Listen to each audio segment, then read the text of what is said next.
Buddy, Andrew Gombis back with another main event breakdown. This week we've got a matchup in the 205-pound division between Alexander Rakic and Jan Blachowicz.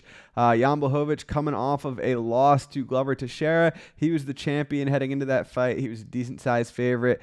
Glover got it done pretty handedly. Before that, Jan had some wins over Israel Adesanya, Dominic Reyes, Corey Anderson. So he definitely had his run. Luke Rockhold. On the other side, you have Rakic, who's 14-2 as a pro.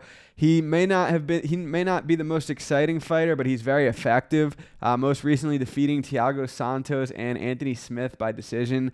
The bookies have Rakic. Let me just make sure I have this right. The last time I checked, he was about minus 165. And then on the other side, you could have Jan Blachowicz at a plus 160. Oh, wow. Rakic is minus 190 now on Bet Online. So he's anywhere from minus 170 to minus 190. Jan anywhere from plus 140 to plus 165. It's funny, the first time this fight got made a few months ago, Rakic was a pick'em at some spots. He was minus 135 at some spots, and I really like that price. This time around, I bet him at minus 160.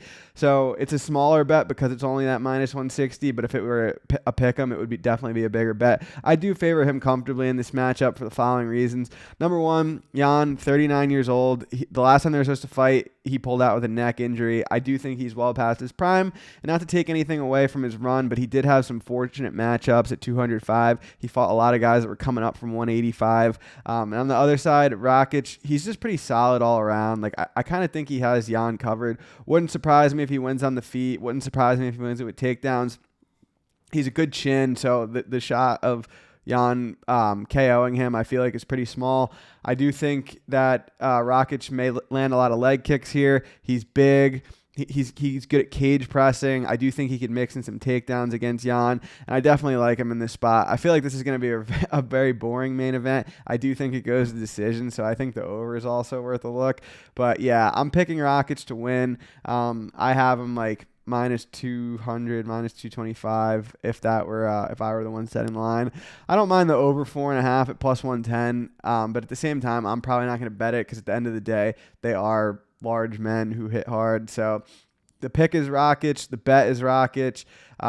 Coming off of crazy main event last week, we had Oliveira versus Gaethje, so I can't imagine that this one lives up to that. But nonetheless, I'm here to bring you these main event breakdowns for free every Monday or Tuesday, depending on the week, depending on what I've got going on. So definitely looking forward to continue doing these. This Thursday at 7 p.m. Eastern Time, going to do another full card breakdown with Magic from Twitter, like I do every week. Have a few more bets for this card, so looking forward to that. Coming off one of my best events ever. So thank you guys for tuning in. I appreciate it as always. If you enjoyed this, like and subscribe, and I'm looking forward to seeing you next week. Thanks.